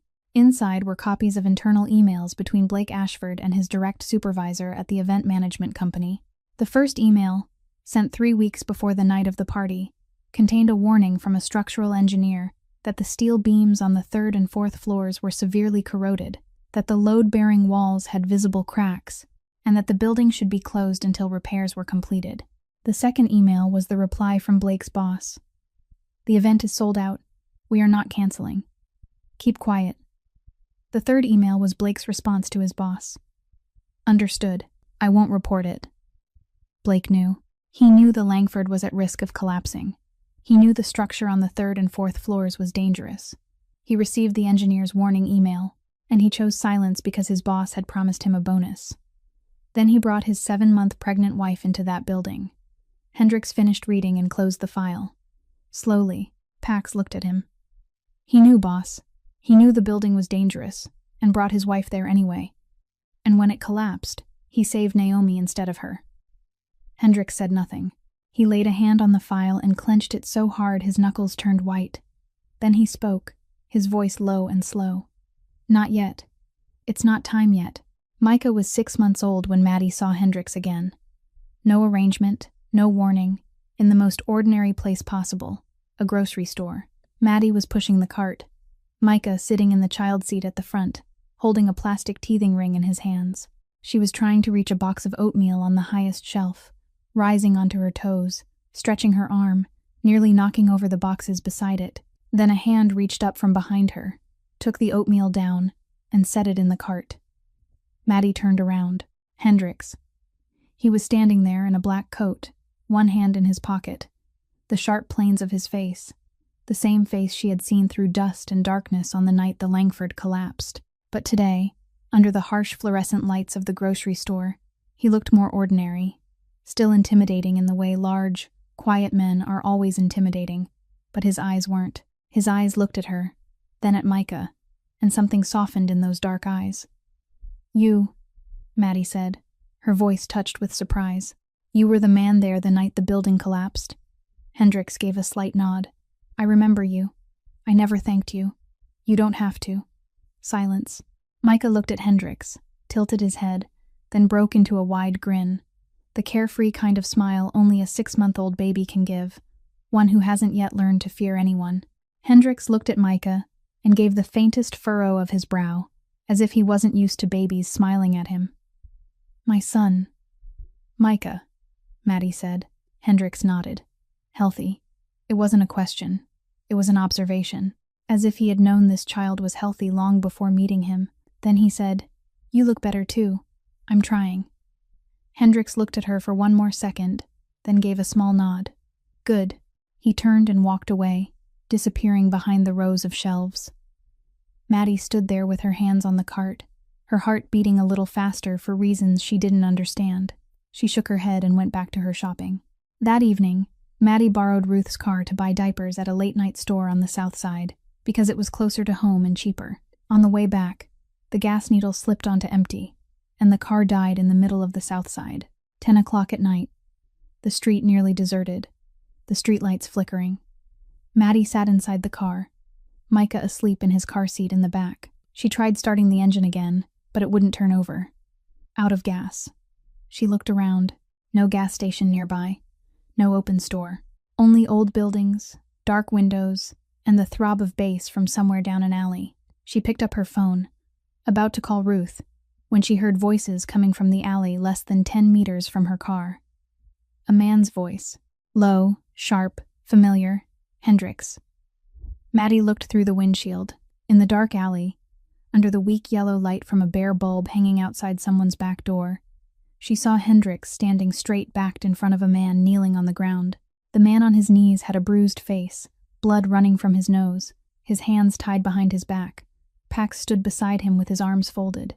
Hendricks said something, his voice too low to hear from inside the car, but Maddie could see the way he was speaking. Cold. Even. Not angry, not shouting, only cold. The kind of cold belonging to a man used to giving orders about life and death.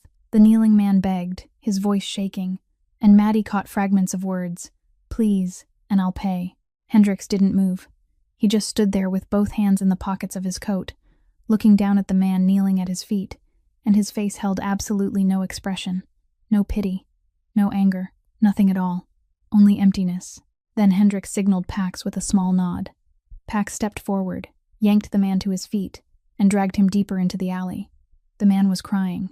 Maddie stopped breathing. Her hands clutched the steering wheel until her knuckles turned white. She wanted to look away, but she couldn't. Then Hendricks turned and looked straight at her car. He saw her. She saw him. They looked at each other through glass and darkness, less than 10 meters apart. Hendricks didn't startle, didn't panic, didn't explain. He only stood there looking at her, his face still empty. Then he walked toward her car. Maddie almost reached to lock the doors, but he stopped 2 steps away. "You shouldn't be out walking in this neighborhood at night." His voice was normal, as if she had not just witnessed anything at all. "The car ran out of gas," Maddie said, her voice shaking slightly though she tried to steady it. Hendricks looked at her, looked at the back seat where Micah was sleeping, then pulled out his phone and made a call. 2 minutes later, a black car arrived, the driver carrying a gas can. He filled the tank, and the engine started. Hendricks opened the car door for her. "Go home. Straight road, no turns." Maddie looked at him. She wanted to ask 10 questions, but she didn't ask a single one. She drove away. All the way home, her hands gripped the steering wheel so tightly they hurt. In her mind, 2 images kept circling each other. Hendricks in the grocery store, taking the oatmeal down for her, looking at Micah with the faint shadow of a smile. Hendricks in the dark alley, standing before a bruised man on his knees, his face without expression.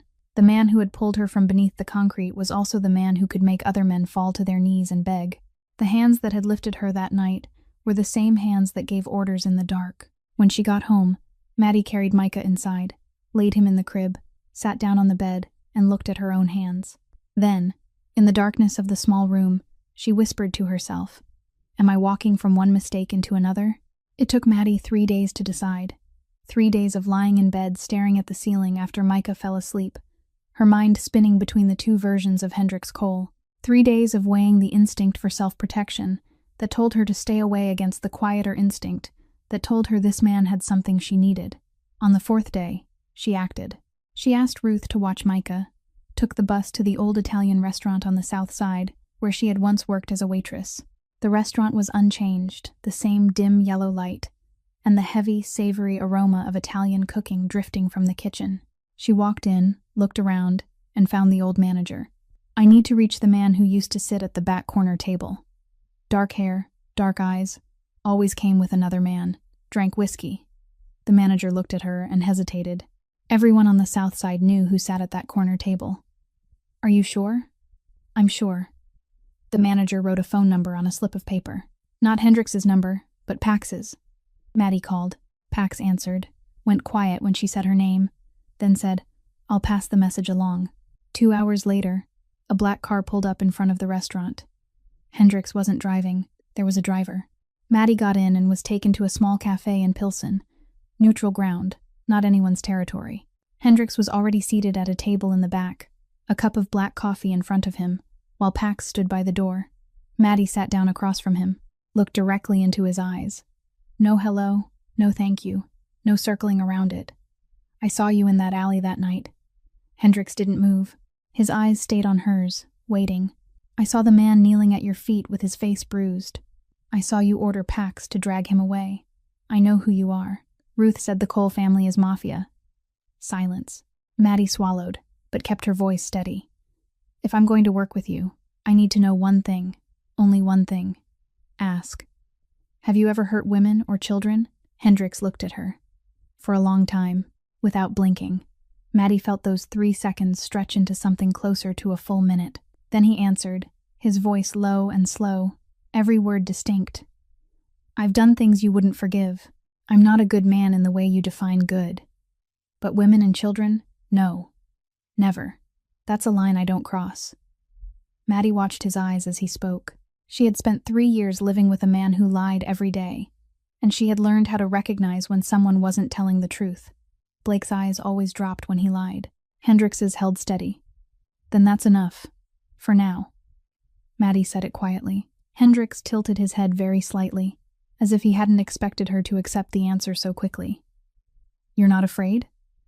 I am. But I also spent 3 years living with someone more frightening than you without knowing it. At least you're honest. The corner of Hendrix's mouth shifted. Not quite a smile, but as close to one as that face seemed to allow. Then he opened the briefcase beneath the table and pushed a file toward her. This is the investigation into the Langford collapse. Blake knew the building was dangerous. Internal emails between him and his boss, 3 weeks before the party.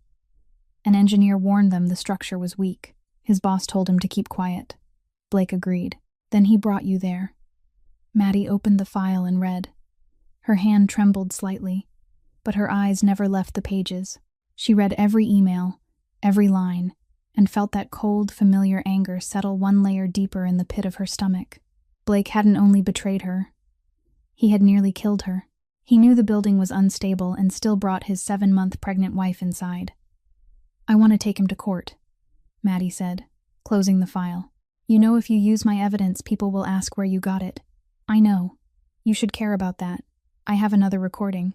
Blake called me drunk and admitted he knew the building had problems. Hendrix looked at her, his eyes widening just slightly. The first true surprise Maddie had ever seen on that always controlled face. You recorded him? I learned how to keep evidence. Hendrix nodded. From that day on, they met twice a week at the cafe in Pilsen. Hendrix brought documents. Maddie read them and compared them against the file she had built herself. Together they built the case on 2 tracks. Hendrix's evidence as the foundation, Maddie's recording as the blade. But in the middle of those serious meetings, other moments began to appear. Small moments Maddie hadn't expected. The day she had to bring Micah because Ruth had caught a cold. Micah sat in Maddie's lap, reached across the table, and wrapped his tiny hand around Hendrix's finger. Hendrix went still. He looked down at that little hand gripping his finger, and something in his face changed, something the darkness of the alley had never allowed to surface. Micah babbled, laughed, and tugged at him. Hendrix didn't pull away. He left his hand right there, his eyes on the baby, and Maddie saw his shoulders drop, as though he had just set down something heavy he had been carrying for a very long time. Then there were the 6 o'clock mornings. Maddie came early because Micah woke early, and she brought him along so Ruth could sleep a little longer. Hendrix was already there. 2 cups of coffee on the table. 1 black for himself, 1 with milk for her. He didn't ask what she drank. He remembered from the first time she ordered. Maddie took the cup, drank a sip, looked at him reading through documents, his brow faintly furrowed, the small scar on his forehead left by the concrete dust and blood of that night. And she began to see him, not the Mafia boss, not the man in the alley, but the person beneath all of that. The man who bought coffee with milk because he remembered what she liked. The man who froze when a baby wrapped tiny fingers around his hand. The man who ran into a collapsing building while everyone else was running out. Maddie didn't love Hendrix. Not yet. She wasn't ready for that word.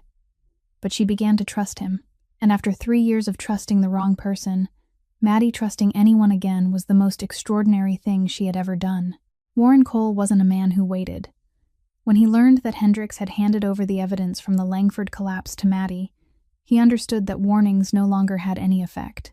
His son had chosen a side, and Warren would act the way he always acted, without emotion, only strategy. He went after Blake Ashford. It wasn't difficult. Blake was at the bottom, in a tiny studio on the west side, living on instant noodles and canned beer, the curtains pulled shut. When Warren's man knocked on the door, Blake answered, looking like a man who hadn't showered in 3 days. Warren's man didn't step inside. He only handed over an envelope and said, "Someone wants to help you get visitation with your son back. Call the number in the envelope." Blake called. Warren answered. The old man's voice was calm, wrapped in false warmth, the kind of voice that tells you exactly what you most want to hear. "Blake, I know you're suffering. I can help you see your son again. In exchange, you only need to do one small thing." "What thing?" "At the upcoming court hearing, you testify that the evidence from the Langford collapse was provided by Hendrix Cole, the head of a criminal organization. The evidence was gathered illegally. The court will throw all of it out, the case will collapse, and you'll have a chance to get visitation rights back." Blake fell silent. He knew what this meant, betraying Maddie one more time, destroying the case she had built, and pulling Hendrix into legal trouble. But Blake was at the bottom. No job, no money, no Naomi, no son. and Warren was handing him the only rope in sight. "I agree," Blake said, his voice hollow. Warren hung up and smiled. The chess piece was in place. But Warren didn't stop there. He needed Hendricks to understand that the consequences wouldn't only be legal, they would be personal. One Wednesday afternoon, Maddie, Ruth, and Micah went to the park near the house. Micah was nearly 8 months old, sitting in the stroller, slapping the front bar with his hands, laughing when the fallen leaves blew past his face. They got home at 4 o'clock in the afternoon. Ruth went into the kitchen to make tea. Maddie laid Micah in the bassinet in the living room and stepped into the kitchen to get a bottle. And then she saw it.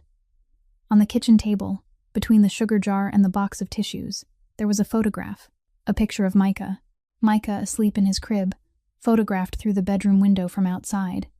The angle came from the backyard of Ruth's house. The picture was clear, professional, as if the person who took it had been standing less than 2 meters from the window. Beneath the photo was a small slip of paper with printed words. "So beautiful. Be careful," Maddie screamed. That scream was unlike any sound she had ever made before. Not the scream at the Langford when she called for Blake, not the crying in the hospital. This was the scream of a mother animal when her child is threatened. Primal, savage, terrifying.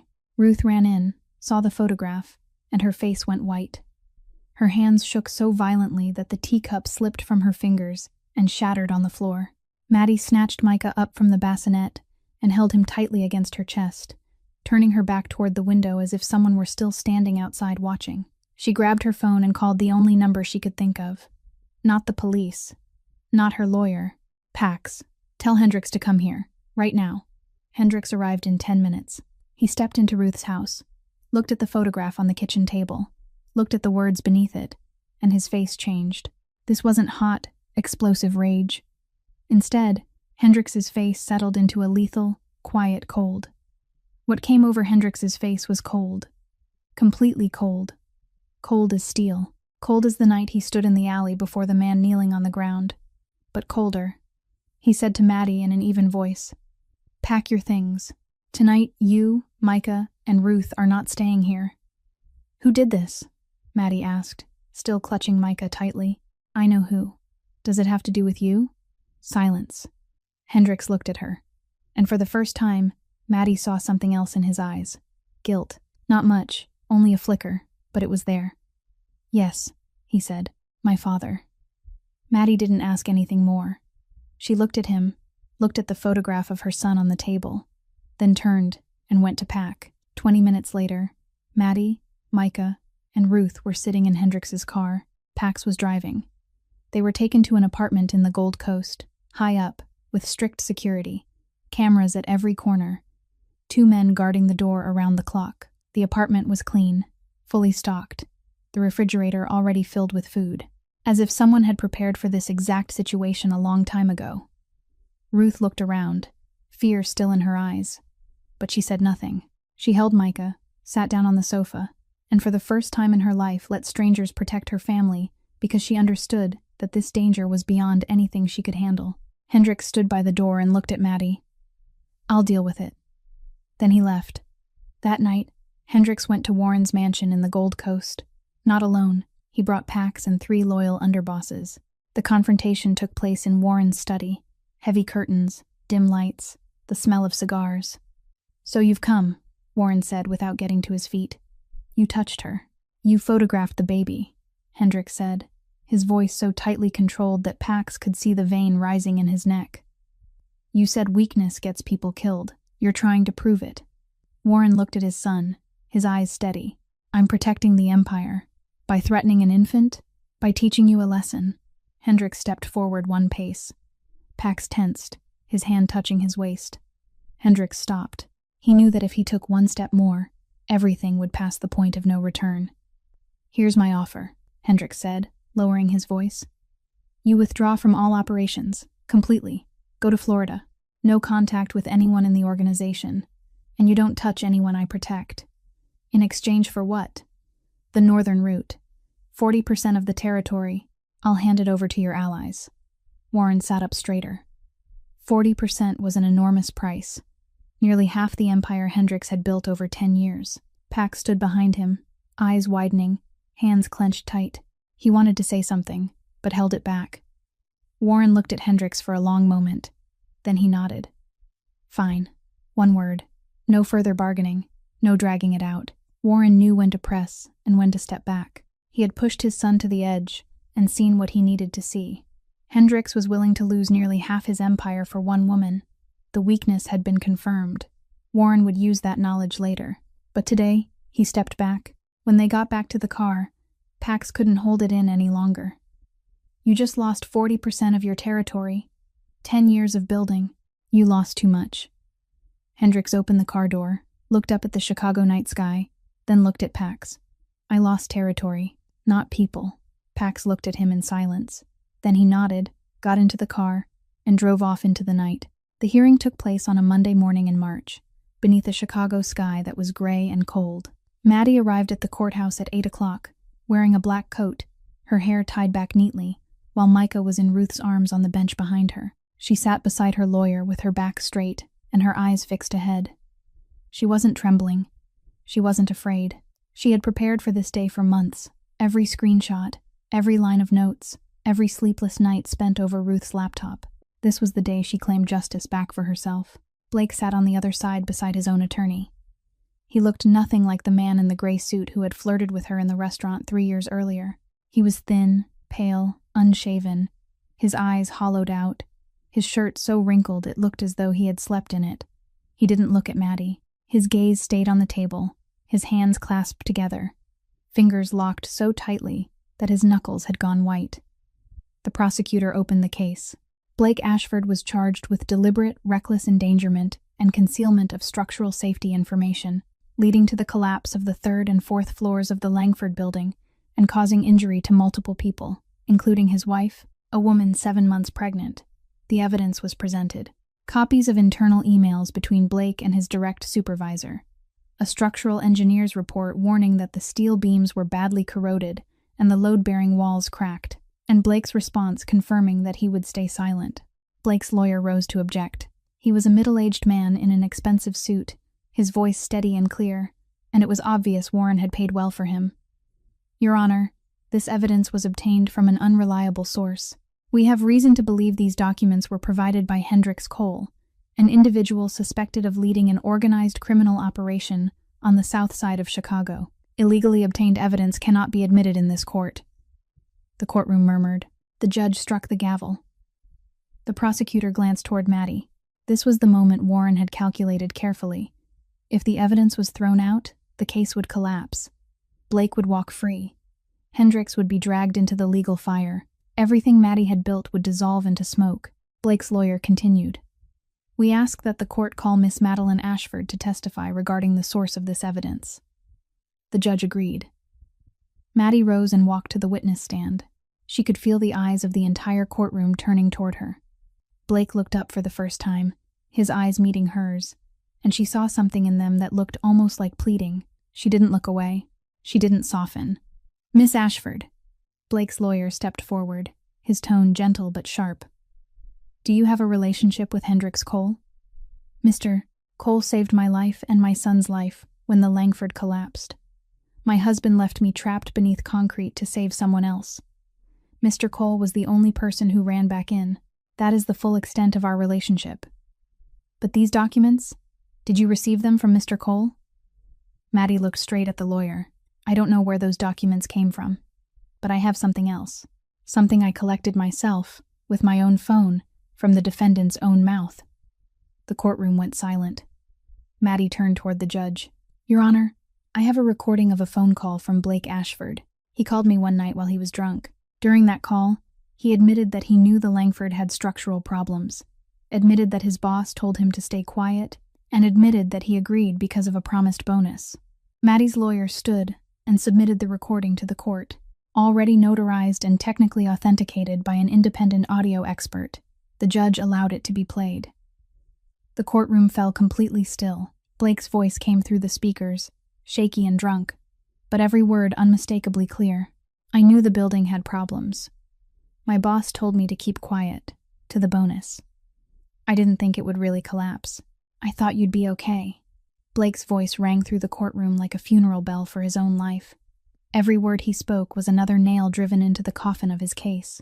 Blake's lawyer went pale. He looked at Blake. Blake bowed his head lower, as if he wanted the floor to swallow him whole. There was nothing left to argue. This wasn't evidence from the Mafia. This was the defendant's own voice, calling his ex-wife and confessing everything. The judge looked at Blake. "Defendant Ashford, do you wish to say anything?" Blake sat there with his shoulders collapsed and his head lowered. His lawyer leaned in and whispered something to him, but Blake shook his head. Then he looked up at the judge, his voice rough and worn. "I plead guilty." 3 words. The courtroom stirred. The judge struck the gavel again. The sentence was pronounced. Blake Ashford was guilty of deliberate, reckless endangerment and concealment of structural safety information. A prison term. Full custody of Micah was granted to Madeline Ashford. Blake was denied visitation until the completion of his sentence and a future review by the court.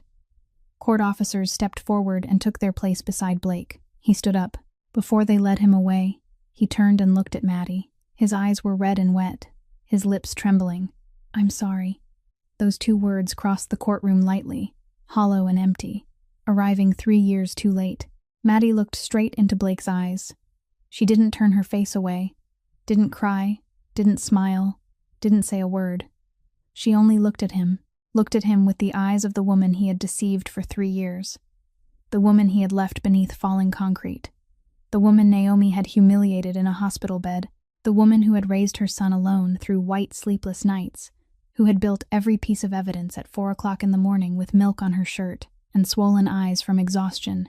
She looked at him, and what he saw in her eyes was neither hatred nor forgiveness, only the truth. He didn't matter anymore. Blake was led away. The courtroom door closed behind him. Maddie rose and walked toward Ruth. She took Micah from Ruth's arms, her son, now nearly a year old, heavier, laughing with a wide-open smile when he saw his mother. Maddie held him close, kissed his forehead, and walked out of the courtroom. Her back straight, her head high, without looking back. After the trial, everything changed on the South Side. The news spread quickly through the underworld.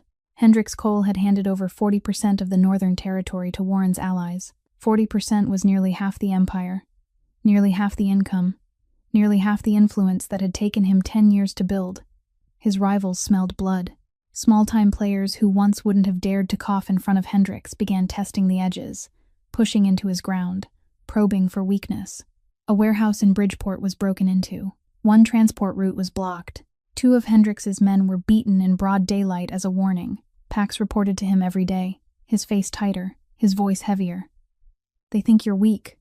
Let them think it." Hendricks didn't panic. He began changing direction. The money that remained from the empire, he poured into legal things, buying restaurants, investing in property in Pilsen, opening a small event management company. No one in the underworld understood why a mafia boss was suddenly interested in business licenses and tax invoices. Pax understood. He never said it aloud, but he watched Hendricks sign the lease for a restaurant space, and he knew none of it was for Hendricks. It was for Maddie, for the baby, for a future Hendricks wanted clean enough to step into. One evening, Maddie called. Micah was asleep. Ruth was watching television in the other room, and Maddie sat on the bed in the safe apartment with the phone to her ear. "Pax told me you've lost a lot of territory. Because of your father. Because of me." Silence on the other end. "You gave up too much, Hendricks." She heard him breathe softly through the phone. Then his voice came, low and slow, not sad, but heavy. "Don't call it giving up." "Then what should I call it?" "A choice. I chose. For the first time in my life, I chose because I wanted to, not because I had to. Since my father put me into this empire when I was 18, everything I've done has been because I had to. Hold territory because I had to.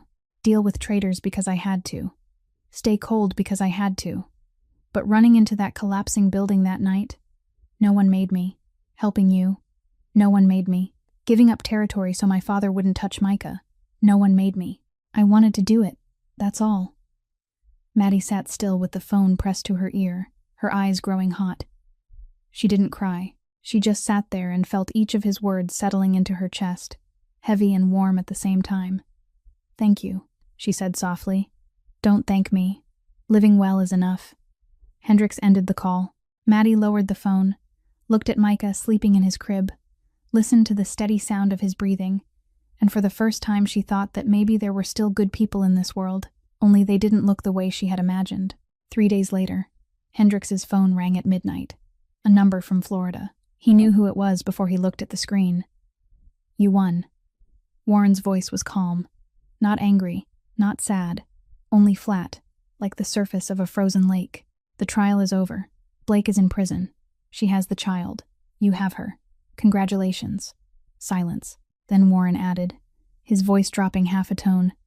"But you'll understand why I said weakness gets people killed. Not today, not tomorrow, but one day. And when that day comes, you'll remember this call." The line went dead. Hendrix sat in the dark with the phone in his hand and looked out the window. The streets of Chicago glittered below, cold and beautiful, like everything dangerous. 1 year later. Chicago in the fall. Yellow leaves scattered across the sidewalks. The first cold wind of the season blowing in from Lake Michigan.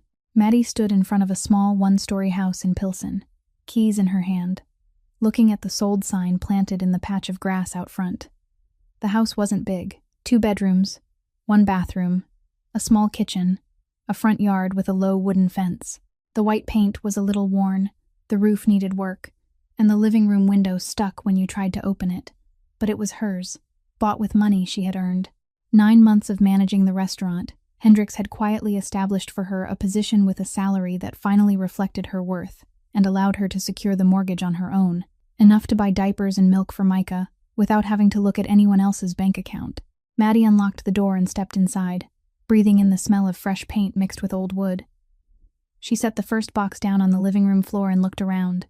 Empty, quiet, but not the kind of quiet that filled a hospital room, or the kind of quiet that followed Blake turning his back on her. This was the quiet of a beginning.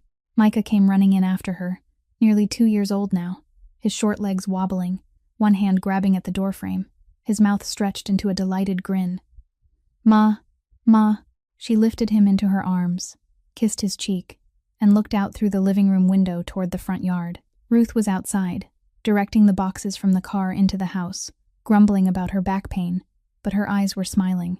In the weeks that followed, Maddie put the house in order.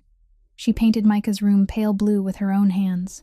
She assembled a bookshelf herself, using a toolkit bought from a second-hand store. She hung the curtains herself. Everything she did with her own hands, slowly, imperfectly. But it was hers. Her right leg still hurt when the weather turned cold. The long scar from the night of the Langford remained, the skin drawn tight and healed, but never truly gone. Whenever the wind shifted, she walked with the faintest limp, and she accepted it. That scar was proof that she had survived. One late autumn afternoon, Maddie sat on the front steps watching Micah run through the little yard, chasing a yellow leaf that drifted past his face. He laughed, fell down, got back up, and ran again. Maddie laughed with him, the kind of laughter she had once thought she had forgotten, the kind that didn't need a reason, didn't need permission from anyone, laughter simply because life in this moment was worth laughing for. Then she looked across the street. The familiar black car was parked beneath a maple tree, the engine off. Hendrix was sitting inside, the window lowered halfway.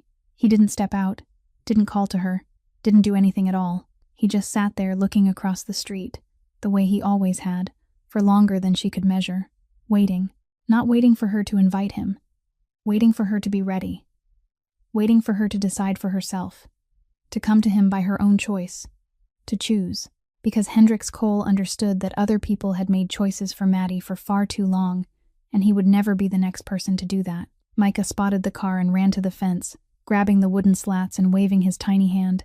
"Hey, hey." It was the babbling call of a child not yet 2, unable to speak clearly but able to recognize someone familiar and wave anyway. Hendrix looked at Micah, then gave a small wave back.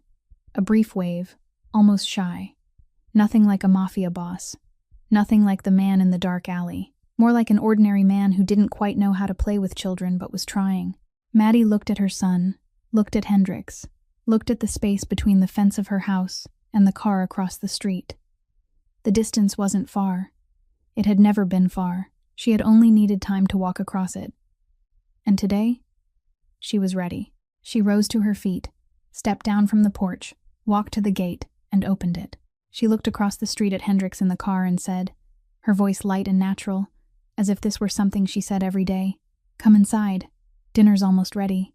Hendrix crossed the street, passed through the gate, walked across the small yard, and stepped into Maddie's house. He took off his shoes at the door, a habit Maddie had never expected any Mafia boss to have.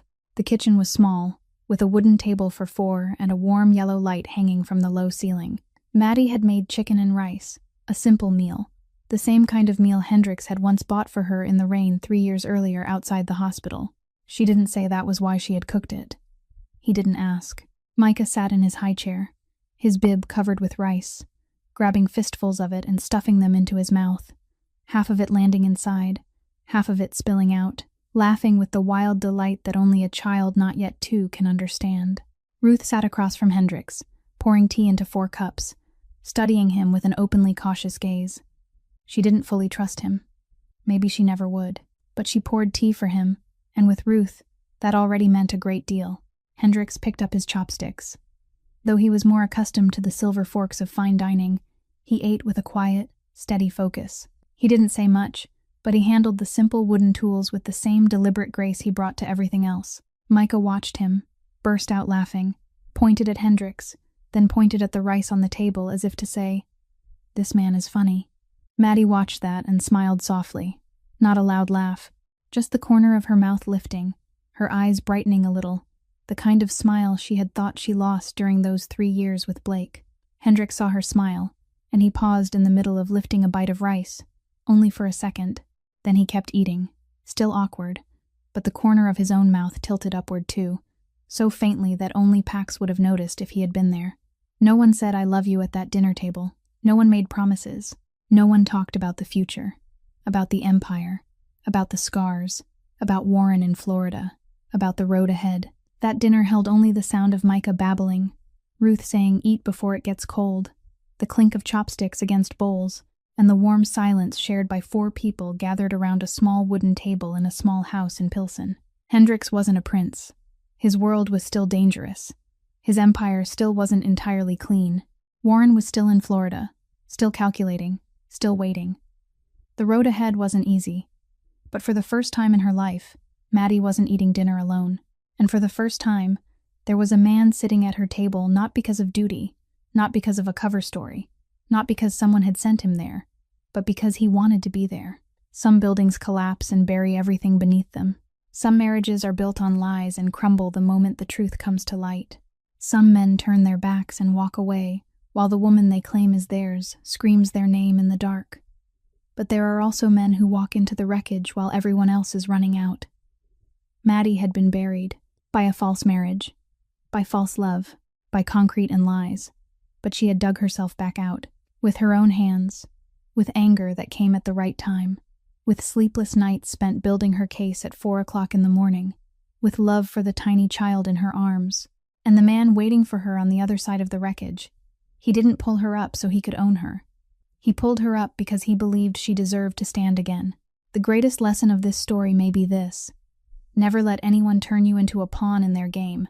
And if you have ever been pushed to the bottom, remember that getting back up isn't a miracle. It is a choice, the hardest choice, but also the most valuable one you can ever make for yourself. And you, what about you? Have you ever trusted the wrong person so blindly that it cost you? Have you ever had to pull yourself back up when no one reached out a hand to help? Share your story in the comments below. We are always here, listening to every feeling that rises from the deepest part of your heart. If this story touched you, please subscribe to our channel, hit like, and share this video so that together we can spread meaningful stories every day. We wish all of you watching this video good health, a joyful life, and peace in your hearts each day.